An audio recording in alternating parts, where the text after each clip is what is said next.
Hello everyone. आरती गुरुकुल में आप सभी का स्वागत है। और यूजीसी नेट जेआरएफ 2025 की श्रृंखला में आज मैं आपके लिए लेकर आई हूँ उपन्यास जिंदगी नामा। कृष्णा सोबती जी का लिखा हुआ यह उपन्यास जिंदगी नामा एग्जाम में हर बार पूछा जाता है।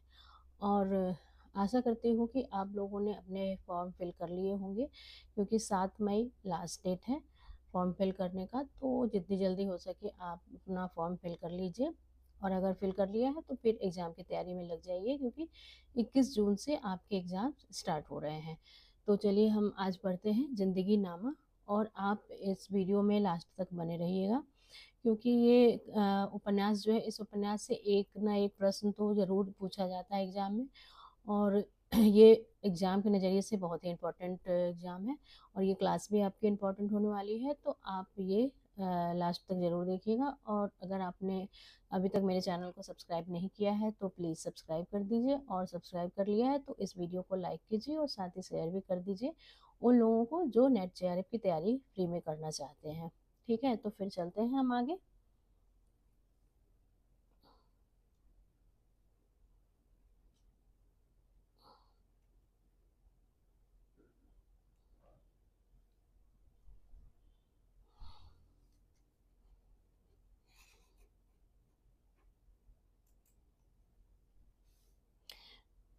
दोस्तों, ये जिंदगी नामा उपन्यास है। इसकी लेखिका कृष्णा सोबती है।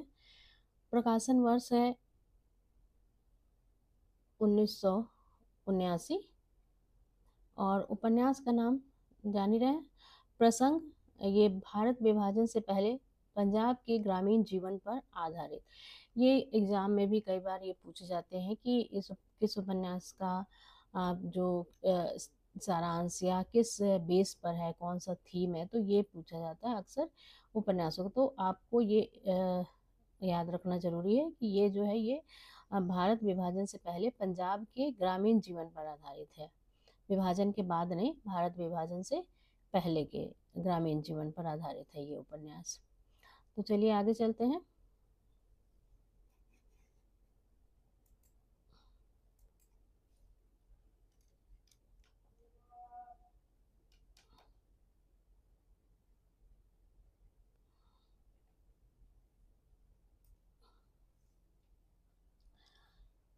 जिंदगी नामा उपन्यास 1979 में प्रकाशित हुआ था।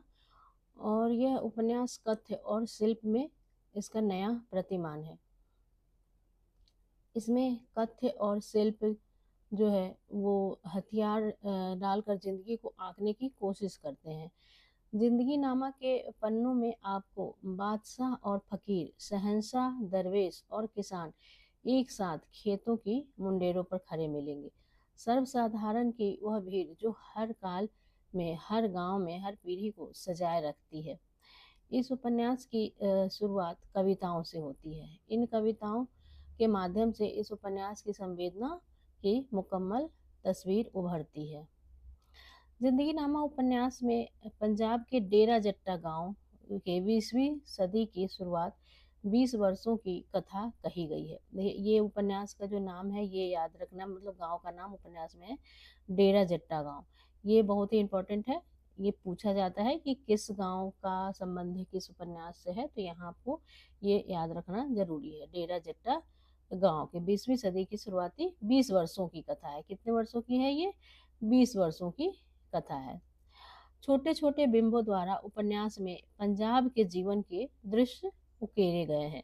उपन्यास में कोई एक प्रमुख पात्र न होकर पूरे जनजीवन का चित्रण इसमें किया गया है।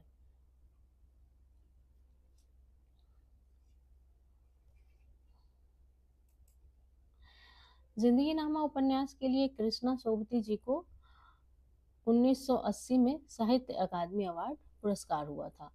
साहित्य अकादमी अवार्ड, तो ये याद रखना जरूरी है। साहित्य अकादमी अवार्ड उनको मिला था कब? 1980 ईस्वी में मिला था।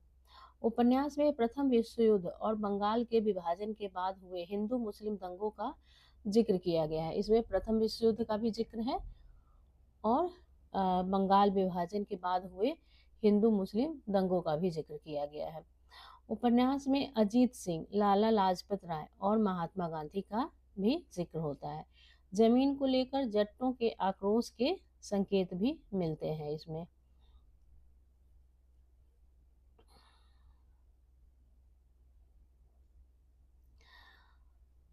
इसके मुख्य पात्र की बात करते हैं, जो कि सबसे मुख्य है शाहजी और साहनी। शाहजी और साहनी ये मूलतः साहूकार हैं। शाहजी डेरा जट्टा गांव के साहूकार हैं। पुलिस, वकीलों और अपराधियों से इनका बराबर मेल रहता है और अवसर आने पर ये सबकी रक्षा करते हैं। साहूकारी में कुछ ढील बरतते हैं और जमीनों के मालिकाना हक के सवाल पर अक्सर चुप्पी साधे रहते हैं। कहीं विद्रोह की आशंका होने पर उसे उचित ढील देकर स्थितियों पर नियंत्रण बना रहता है। शाह जी के मन में राबिया को लेकर प्रेम स्फुरित होता है। राबिया, ये शाह जी के मन में राबिया को लेकर, इसे दोनों का, शाह जी और राबिया के बीच में प्रेम प्रसंग है। साहनी उदारमना साहूकारनी है। काफी दिनों तक इसको कोई संतान नहीं होती। बाबा फरीद के डेरे पर यह मन्नत मांगने जाती है। तत्पश्चात उनको पुत्र रत्न की प्राप्ति होती है। देखिए कहाँ जाती है ये, बाबा फरीद के डेरे पर जाती है मन्नत मांगने के लिए, तब जाके इनको जो है वो पुत्र रत्न की प्राप्ति होती है। लाली शाह, लाली शाह शाह जी का इकलौता पुत्र है। उसे परंपरागत मदरसे में पढ़ने के बजाय अंग्रेजी स्कूल में डाला जाता है, क्योंकि ये इकलौता पुत्र है और बड़े ही मन्नत से ये मिला है उनको। उसका नाम है लाली शाह। काशी शाह, ये शाह जी के छोटे भाई हैं और काशी शाह संत स्वभाव के व्यक्ति हैं। वे साहूकारी को अपने लिए जंजाल मानते हैं। शाह जी उनको अक्सर चेताते रहते हैं कि उनका संत स्वभाव साहूकारी के लिए अच्छा नहीं है। काशी शाह आयुर्वेद के जानकार हैं और यदा कदा जनता को मुफ्त में अपनी विद्या का लाभ कराते हैं। पंचायत या झगड़ा निपटारे में इनकी बात सर्व स्वीकृत होती है। ये काशी शाह हैं, जो कि शाह जी के बड़े भाई हैं। काशी शाह की पत्नी, ये बिंद्रा देई, बिंद्रा देई काशी शाह की पत्नी है। ये काशी शाह की पत्नी है। बिंद्रा देई हंसमुख किंतु पत्नीव्रता पत्नी है। वह साहनी के साथ मिलकर प्रेम पूर्वक हवेली का कार्य संचालन करती है। उनकी खटपट न होने से हवेली का वातावरण पूर्ण सहयोगी दिखाई पड़ता है। गुरदास और केशोलाल, ये काशी शाह के पुत्र है। शाह जी के पुत्र का नाम है लाली शाह और ये काशी शाह के पुत्र का दो पुत्र हैं, उनका नाम है गुरदास और केशोलाल। निक्की बेबे और लाला वड्डे, लाला वड्डे एवं निक्की बेबे गांव के बुजुर्ग हैं, जिनको सारा गांव आदर देता है और वे सारे गांव को प्रेम करते हैं। लाला वड्डे गांव के बच्चों को रात में कथा सुनाते हैं, जिसके जरिए वे बच्चों को पंजाबी इतिहास एवं संस्कृति की शिक्षा देते हैं। और निक्की बेबी क्या है, गांव के छोटे छोटे बच्चों को प्रेम करती है, उनको कुछ न कुछ खाने की चीजें देती रहती है। तो ये देखिए, ये निक्की बेबी और लाला वड्डे, ये दोनों गांव के बहुत ही सहयोगी बुजुर्ग है। इन लोगों के माध्यम से क्या होता है कि गांव का जो माहौल है वो इस उपन्यास में आपको देखने को मिल जाता है। ये पात्र परिचय अगर आप ध्यान से देखते हैं तो। चनमल और भागेमल, ये दोनों लाला वड्डे के पुत्र है, चनमल और भागेमल। और निक्का जो है वो चनमल का बेटा है। चाची महरी, साहनी की सहायिका और हवेली की बुजुर्ग। चाची, वो महरी का काम करते इसलिए उसे चाची महरी यहाँ पे कहा गया है। चाची महरी के पहले पति दीदार सिंह की मृत्यु के पश्चात उसका गणपत शाह से दिल लग जाता है और वह उसके साथ भाग जाती है, किंतु मामला अदालत में जाता है। वहाँ वह गणपत शाह का पक्ष लेती है और उसके साथ रहने लगती है, किंतु इसकी कोई संतान नहीं होती है। वह अपने देवर साहिब सिंह को बहुत स्नेह करती है। दीदार सिंह, ये चाची महरी का पहला पति है और गणपत शाह ये चाची महरी का दूसरा पति है। दीदार सिंह का भाई है ये साहिब सिंह। साहिब सिंह दीदार सिंह का भाई और चाची महरी का देवर है। वो बताया ना कि वो अपने देवर से ज्यादा स्नेह करती है। तो ये जो साहिब सिंह होता है वही दीदार सिंह का भाई और चाची महरी का देवर होता है। संतो, संतो ये साहिब सिंह की पत्नी है बसंतो ये साहिब सिंह की बेटी है। साहिब सिंह की पत्नी का नाम क्या है? संतो, और उनकी बेटी का नाम है बसंतो। मलकियत सिंह ये दीदार सिंह का बड़ा भाई है। मलकियत सिंह की पत्नी का नाम है कुदरत कौर। और राबिया, राबिया के बारे में मैंने पहले ही जिक्र किया है, राबिया शाहजी पर आसक्त है। राबिया आलिया की पुत्री एवं फतेह की बहन है। राबिया तुक जोड़ती है अर्थात कविता बनाती है। वह काफी होशियार एवं कुशल है। हवेली के काम धाम में हाथ बटाती है। जब उसके विवाह की बात उठती है तो वह किसी अन्य से विवाह करने से इनकार कर देती है और शाहजी से अपना प्रेम व्यक्त करती है। ये राबिया की बात हो रही है इसमें। फतेह राबिया की बहन, ये आलिया की बड़ी पुत्री है फतेह, और वह एक दिन गायब हो जाती है और शाह बंधुओं एवं आलिया को नदी के किनारे शेरे के संग पाई जाती है। तत्पश्चात उसका विवाह शेरे से कर दिया जाता है और दोनों प्रेम पूर्वक रहते हैं। शेरे ये फतेह का पति है। फतेह का पति है, लेकिन इसका ये जो है शेरे से इसका फतेह का शादी शेरे के साथ हो जाता है। सलामत अली ये थानेदार है वहाँ का। मेहर अली जमीन पर अधिकारों को लेकर आक्रोशित युवक। मेहर अली के जरिए जट्टों में जमीन के मालिकाना हक को लेकर आक्रोश की दबी चिंगारी दिखाई देती है। करम बीबी और बरखुरदार ये दोनों दादी पोता हैं, करम बीबी और बरखुरदार। सीरी ये बरखुरदार की पत्नी है सीरी। करम बीवी का पोता बरखुरदार जेल से लौटकर आया है और वह सीरी को सर्वगुण संपन्न पाकर उससे बरखुरदार के विवाह की इच्छा करती है। सीरी के मन में भी बरखुरदार को लेकर आसक्ति होने लगती है और शांतिपूर्वक इसका विवाह हो जाता है। किसका हो जाता है? सीरी और बरखुरदार का। और हवेली के सहायक ये जो हवेली के नौकर हैं जो सहायक का काम करते हैं, तो उनका नाम है चन्ना, नवाब खां, करतारो, माँ बीबी, मोहम्मदीन, दिलबाग, हुसैना नाई, बाबो, मिरासन। ये हवेली के सहायक है। और ये हमारे गौण पात्र भी इसको कह सकते हैं, क्योंकि ये कई बार एग्जाम में इस तरह के ये नाम दे करके आपको पूछ सकता है, तो ऐसे में कंफ्यूजन होती है, इसीलिए आप इसको 2 बार जरूर से रिवाइज कर लीजिएगा। अब हम ये चलते हैं सारांश। ये जिंदगी नामा उपन्यास का सारांश है। इसमें कहानी कुछ खास नहीं है, लेकिन इसमें पात्र बहुत ही ज़्यादा है। तो सब मिला करके जो एक गांव की जीवन शैली होती है, बस वही इस कहानी में दर्शाया गया है कि वो उस टाइम में ये लोग कैसे मिलजुल कर रहते थे, लेकिन कुछ उनकी समस्याएं भी है और कुछ मतलब जो अपोजिट थॉट वाले भी कुछ लोग हैं, तो उन सबको लेकर के एक कहानी बुनी गई है। लेकिन कोई खास मतलब स्टोरी ऐसा कुछ नहीं है। तो चलिए हम इसका सारांश पढ़ते हैं। बहुत ही छोटा सा सारांश है।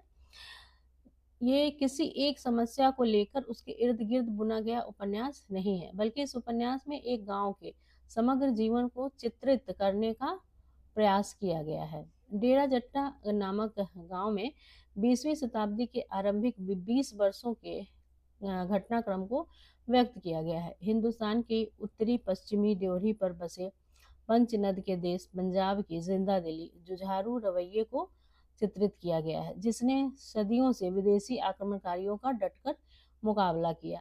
कृष्णा सोबती गांव के कम संसाधनों वाले किंतु सुखी जीवन को उकेरने का सफल प्रयास करती नजर आती हैं। यह एक गांव की सामूहिक जीवन गाथा है जो पंजाब की मिट्टी, भाषा, संस्कार और परिवेश को आत्मा की तरह अपने भीतर समेटे हुए है। इसमें कोई एक नायक या नायिका नहीं है, बल्कि पूरा गांव, उसकी जिंदगी, उसके लोग ही इस उपन्यास के असली पात्र हैं। उपन्यास में सिख, मुसलमान और हिंदू तीनों समुदायों के लोग मिलजुल कर रहते हैं। खेत खलिहान, रसोई, मेले, मौसम, तीज त्योहार, जन्म और मृत्यु सब कुछ मिलकर एक ऐसा जिंदगी नामा रचते हैं जो सिर्फ कहानियां नहीं बल्कि जीवन की धड़कनें बन जाती हैं।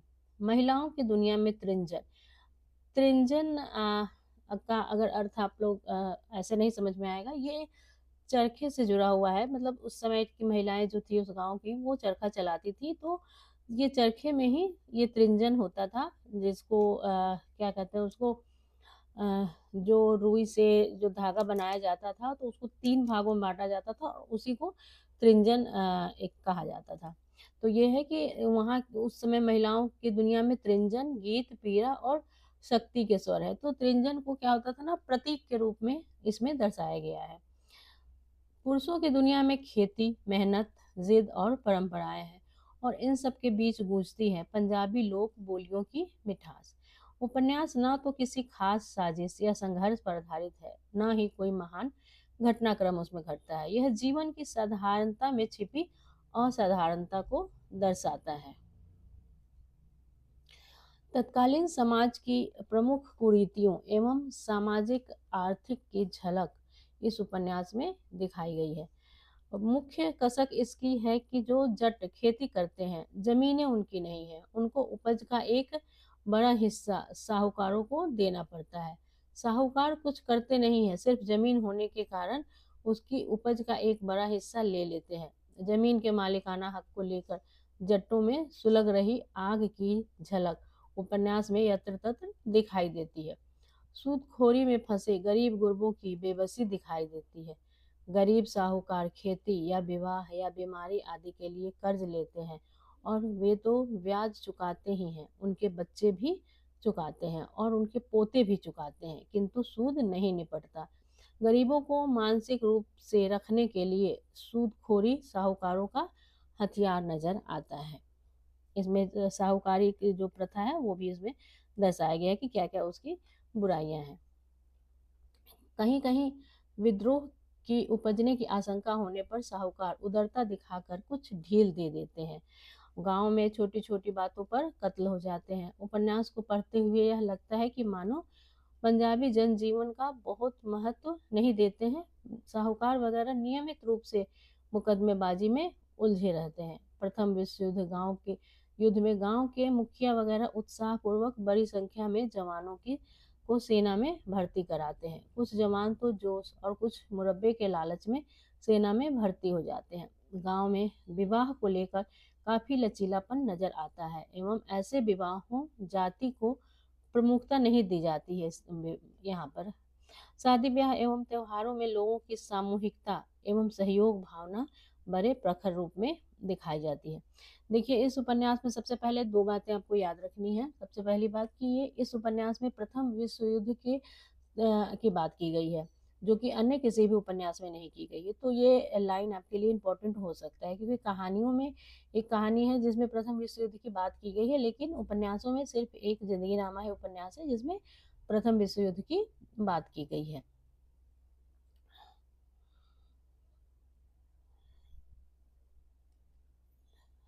अब हम यहाँ पढ़ेंगे यहाँ प्रमुख पंक्तियाँ जो उपन्यास में।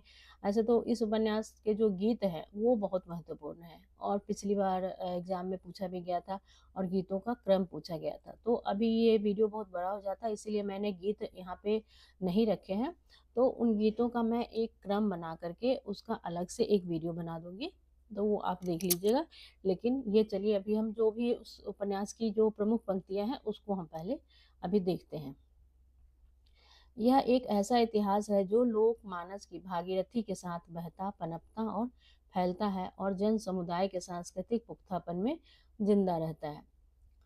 जब दूसरे सब रास्ते कारगर ना हो सके तो जुल्म के खिलाफ तलवार उठा लेना जायज है। ये श्री गुरु गोविंद सिंह जी का कथन है और उपन्यास के ये दूसरे पन्ने पर ही ये लिखा हुआ है।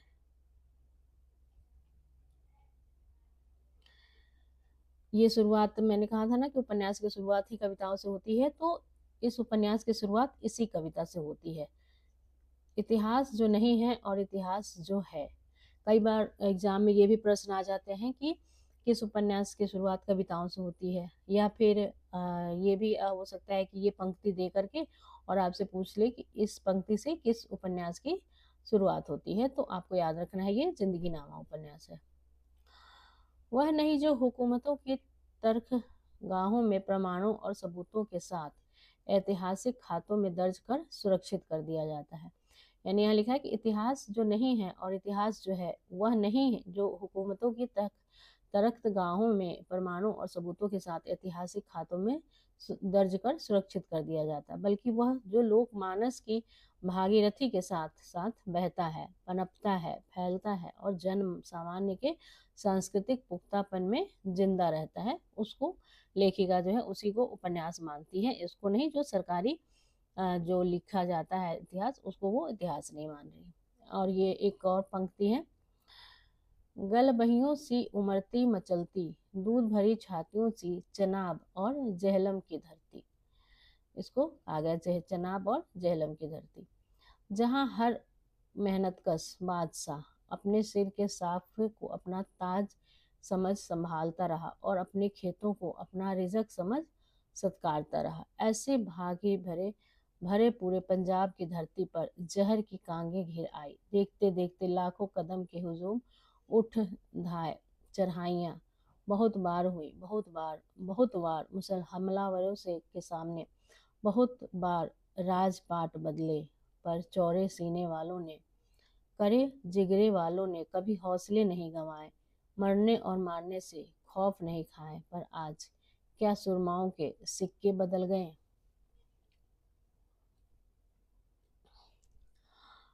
अब हमें बिछुड़ जाना है अपनी धरती से, अपनी माँ से, माँ की माँ से और सबकी माँ से, इनकी मिठरी ओट से, छाह से, इनकी दूध भरी छातियों से अब दूध नहीं खून टपकता है। ये सब उसमें पंक्तियां हैं जो कविता के रूप में ही आई हैं, लेकिन आप इनको कविता नहीं कर सकते हैं, ये पंक्तियां उसमें बतलाई गई हैं। और जब उपन्यास आप पूरा पढ़ेंगे तब ये पंक्तियों का मतलब उसमें अच्छे से आपको समझ में आ जाएगा। जिसने हार मास के इंसानों में मेहनत करने और जिंदगी को जी भर भर प्यार करने की ललक जगाई थी, लौ जगाई थी। अलविदा आब को पंज दरियाओं के पंजाब को, जहलम और चनाब को, अलविदा अपने पुरखों की याद को। कौन जानेगा, कौन समझेगा अपने वतन को छोड़ने और उनसे मुंह मोड़ने के दर्दों को, पीरों को। हम यहाँ नहीं होंगे, नहीं होंगे, फिर कभी नहीं होंगे, नहीं।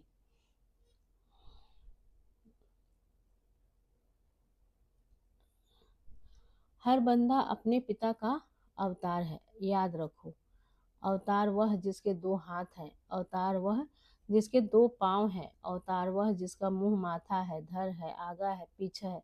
मेरे बच्चों, अवतार वह है जो धरती हल से जोत कर पानी से सींचता है, तृप्त करता है, बीज बोता है, फसलें उगाता है। ये लाल जी का है, जो कथावाचक है लाल जी, तो ये उन्हीं का कथन है, लाल जी का। और वही कहते हैं फिर, बच्चों जुग चार होते हैं, सोता हुआ कलयुग, छोड़ता हुआ द्वापर, खड़ा हुआ त्रेता और चलता हुआ सतयुग। पुत्र जी, युग समय के चक्कों पर चलते हैं, गाड़ी में सिर्फ यात्रा होती है, सफर होता है। भला किसी ने देखी है गड्डी। ये जो कथावाचक हैं वही ये सब बातें सुना रहे हैं। अब ये है, याद रखो, सूरज सारी दुनिया, लोक परलोक, ऊपर थल्ले में, धरती आकाश में सबसे बड़ा है। वह सच्ची मुच्ची का महाराज है, ब्रह्मांड का सरताज सम्राट है। ये भी एक इम्पॉर्टेंट है, लाइन है, रुई बिन पिंजन कैसा, चरखे बिन त्रिंजन कैसा। देखिए यहाँ पर भी त्रिंजन शब्द आया है। तो ये पिंजन कहा जाता है जब उस समय जब महिलाएं चरखा काटती थी, तो वो रुई को पिंजना, पिंजना का मतलब होता है उसको साफ करना, उसको सीधा करना, तो ये करती थी। तो ये कहा जाता है कि रुई, ये एक प्रतीक के रूप में ही कहा जाता है कि जब घर में संसाधन नहीं होंगे तो आगे का काम कैसे होगा। तो उसी के संदर्भ में ये कहा गया कि रुई बिन पिंजन कैसा और चरखे बिन त्रिंजन कैसा। जब तक रुई नहीं होगा तब तक उसको पिंजना नहीं हो सकता है, और जब तक चरखा नहीं होगा तब तक उसको हम रुई को त्रिंजन नहीं कर सकते। यानी कि तीन भागों में जो बांटने की एक उसमें प्रक्रिया होती है रुई से धागा बनाने के बीच की, चरखे के द्वारा, उसी को त्रिंजन कहते हैं। तो जब चरखा होगा तभी त्रिंजन होगा, और जब रुई होगा तभी पिंजन होगा। ये प्रतीक के रूप में कहा गया कि जब घर में संसाधन होंगे तभी आगे का काम होगा। तो यही रुई बिन पिंजन कैसा, चरखे बिन त्रिंजन कैसा, ये बहुत ही इंपॉर्टेंट पंक्ति है। पुलिस का काम रास्ता भूलना नहीं, रास्ता ढूंढना है। कहने का मतलब यह है कि शहंशाह सुल्तान बदले, बादशाहतें बदली, हुकूमतें बदली, पर मुंडो ना बदली मुल्कों की खलकतें क्यों चौधरी जी। ये बता रहे कि सभी चीज़ें बदली, लेकिन जो लोगों की जो किस्मत है और उनका जो है, जो उनकी कार्यशैली है, वो नहीं बदली है। कुदरती खुदाबंदी का यकीन दिलाने के लिए मूसा ने बड़े बड़े मोजज़े दिखाए। आसमानों की को कैसा बुलंद और बाआब बनाया, सूरज के जरिए रात और दिन की तारीकी और रोशनी का इंतजाम किया, सतह जमीन को बिछाकर इस पर पहाड़ कायम किए, आसमान से पानी बरसाया और जमीनों को में सब्जा उगाया। सतह जमीन की अगर एक वसी फर्श से मिसाल दी जाए तो इस पर पहाड़ों को ऐसा समझा जाए कि गोया फर्श को अपनी जगह रखने के लिए मेखें गाड़ दी हों। आसमानों की हकीकत रवा कुछ भी समझी जाए, पर उनके वजूद और उनकी मजबूती में किसी को शक नहीं। आसमानों की हर एक चीज़ अपनी मुकर्रर जगह के अंदर निहायत मजबूती से कायम है। ये ईश्वर के बारे में कहा जा रहा है कि जो ईश्वर ने धरती की व्यवस्था की है उसकी ये तारीफ कर रहे हैं, और ये कहा जा रहा है कि उन्होंने पहाड़ धरती पर इस तरह से बनाए हैं मानो वो पहाड़ धरती को जकड़ कर रखे हैं, उन्हें व्यवस्थित रखे हैं। इस तरह से ये पूरा एक ईश्वर की व्यवस्था के बारे में यहाँ पे बात की गई है। फतेह अली जी भी पीछे न रहे, बराबर जी। फतेह अली जी ने कहा, खलकतें तो मुल्कों के शहंशाहों के कोहिनूरी ताजों से भी बरी हुई है ना। सोचने की बात है, शहंशाह ताज पहन के तख्त पर बैठ जाए हुकूमत करने को और सामने रियाया खलकत ना हो तो निरा स्वांग ही हो गया ना मिरासी का। गंडा सिंह अनसुनी कर आगे बढ़ गए। अखबार यह कहती है, अखबार वह कहती है, और सरकारों से भी बरी हो गई ये बक बकोनियाँ कुत्ते खानियाँ अखबारें। हुकूमत के सिर चढ़ बैठ स्याही जूस छापा खाना।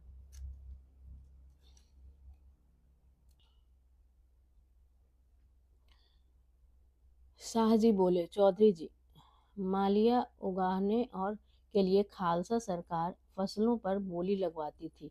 पकी फसलें खड़ी है खेतों में और सरकार ने बोली लगवाकर नीलाम करवा दी। जो सबसे ऊंची बोली दे वह मामला इकट्ठा कर सरकारी खजाने में पहुंचा दे।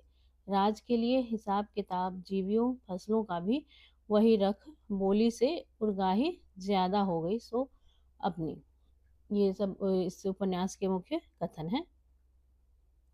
आपको थोड़ा-सा बोरिंग इसलिए लग रहा होगा क्योंकि ये हिंदी में नहीं, इसमें पंजाबी के बहुत ज़्यादा शब्द इस्तेमाल किए गए हैं।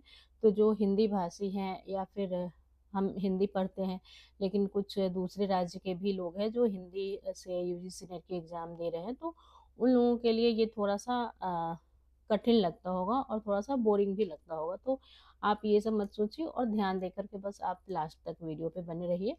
और ये सब इम्पोर्टेंट लाइन है, तो इसको आप अगर देख लेंगे तो भी आपके लिए ये एग्ज़ाम के लिए यूजफुल हो जाएगा। तो चलिए आगे देखते हैं।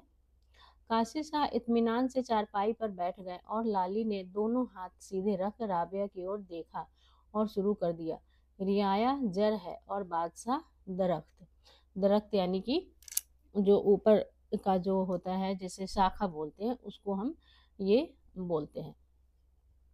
जब नौशेरवा का आखिरी वक्त आया तब उसने अपने बेटे हरमुख से कहा, बेटा, दिल से फकीरों दरवेशों की हिफाजत कर, अपने आराम की फिक्र ना रख। कोई भी अक्लमंद यह पसंद करेगा कि चरवाहा पड़ा सोता हो और भेड़िया उसके गोल में रहे। होशियारी से दरवेशों महताजों का ख्याल रख, इसलिए कि रियाया की बदौलत ही बादशाह ताजदार होता है। रियाया जड़ की तरह और बादशाह दरख्त की तरह, और दरख्त जड़ से मजबूत होता है। ऐ मेरे प्यारे बेटे, जहाँ तक बन सके रियाया का दिल मत दुखाना, और अगर ऐसा करेगा तो अपनी जड़ खो देगा। बेटा, अगर तुझे नेक राह की ज़रूरत है तो तेरे सामने फकीरों परहेजगारों का रास्ता खुला पड़ा है। जिसे यह खौफ है कि वह खुद तकलीफ ना उठाए, उसे भला दूसरों का नुकसान क्यों पसंद आएगा। और अगर उसकी तबीयत में यह आदत नहीं है तो उसके मुल्क में अमन चैन की बू भी नहीं है। अगर तू कानून कायदे से मजबूर है तो खुशी इख्तियार कर, और अगर तन्हा है पाक साफ है तो अपना रास्ता ले। उस मुल्क में खुशहाली की उम्मीद ना रख जिसमें बादशाह रियाया एक दूसरे से नाराज है। ख्वाब में मुल्क को आबाद नहीं देखता है जो लोगों के दिल गुलजार रखता है। जुल्म से खराबी बदनामी होती है, जुल्म के जरिए रियाया को तबाह करना ठीक नहीं है, इसीलिए कि वह हुकूमत को पनाह देने वाली है। आगे इसमें हम देखेंगे इस उपन्यास में कुछ मुख्य विशेषताएं हैं जो कि आपके लिए जानना बहुत ही ज़रूरी है। और ये जैसे कि इसमें उर्दू, पंजाबी, हिंदी के देसी मुहावरों का सुंदर मिश्रण है। अगर आप पूरा उपन्यास पढ़ेंगे तो इसमें बहुत सारे उर्दू, पंजाबी, हिंदी और देसी मुहावरे आपको पढ़ने को मिलेंगे। जैसे एक मैंने बताया था उसमें कि रुई बिन पिंजन कैसा, चरखे बिन त्रिंजन कैसा, तो ये भी एक देसी मुहावरा कहलाता है। शैली, इस उपन्यास की शैली कथात्मक नहीं बल्कि लोक गाथा की शैली है, जैसे कोई बुजुर्ग दादी पूरे गांव को कहानी सुना रही हो। विषय, समाज की सामूहिक स्मृति, ग्रामीण भारत की आत्मा, स्त्री पुरुष संबंध, धर्म संप्रदाय के बीच की आत्मीयता, ये सब चीजें इस उपन्यास के मुख्य विषय हैं। जो इसको हम एक उपन्यास का जो मुख्य आत्मा जो है ये सब हम बोल सकते हैं। धर्म संप्रदाय के बीच की आत्मीयता, भारत की आत्मा इसमें दर्शाई गई है। जिंदगी नामा सिर्फ एक उपन्यास नहीं बल्कि जीवन का दस्तावेज है। यह हमें याद दिलाता है कि जिंदगी नायक नायिकाओं की नहीं बल्कि पूरे समाज की होती है। उसमें हर आवाज़, बोली, हर रिश्ता मायने रखता है। तो ये था हमारा जिंदगी नामा उपन्यास और ये समाप्त होता है। और अगर आपको मेरा ये क्लास ये अच्छा लगा हो तो आप लाइक, कमेंट और शेयर ज़रूर कीजिएगा, और साथ ही आप चैनल को सब्सक्राइब भी कर लीजिए अगर आपने सब्सक्राइब नहीं किया है तो। और जिन लोगों ने सब्सक्राइब कर लिया है उन सभी का बहुत बहुत आभार। और आगे मैं आपको बताना चाहूँगी कि आप मेरे प्रोफाइल पे जब जाएंगे तो आपको उपन्यास का एक प्लेलिस्ट मिलेगा, और उस उपन्यास में मैंने सभी कुछ लगभग सारे उपन्यास मैंने पढ़ा दिए हैं। अब बस सिर्फ 2 उपन्यास बचा है, आपका बंटी और धरती धरना अपना, वो भी मैं जल्दी ही पढ़ा दूंगी। एमसीक्यू भी मैंने 2 क्लास एमसीक्यू की किए हैं, तो आप यहाँ से इस पर मेरे चैनल पर जा कर के यहाँ से आप ये एमसीक्यू कर सकते हैं। ये एमसीक्यू है, तो आप मेरे चैनल पे जाके ये सब कर सकते हैं। और ये सारे उपन्यास मैंने पढ़ा रखे हैं, झूठा सच, मानस का हंस, तमस, राग दरबारी, ये सब मैंने, जो लंबे है उसको 2 भागों में पढ़ाया है, जो छोटे हैं तो उसको 3 भाग में पढ़ाया है। मतलब 3 भाग में, या फिर सिंगल जो है अकेला है उसको एक ही भाग में मैंने पढ़ा दिया है। और एक और मेरा ये प्लेलिस्ट है जिसमें मैं हर वीडियो में आपको 10 रचनाएं और उनके लेखक के नाम याद कराती हूँ, जो मुश्किल से 2-3 मिनट का एक वीडियो होता है। तो आप इन सभी को भी ज़रूर देख लीजिएगा, ये बहुत ही इम्पोर्टेंट रहेगी आपके लिए। तो ये सब चीज़ें आप ज़रूर से देख लीजिएगा, ठीक है। और अब चलते हैं, धन्यवाद।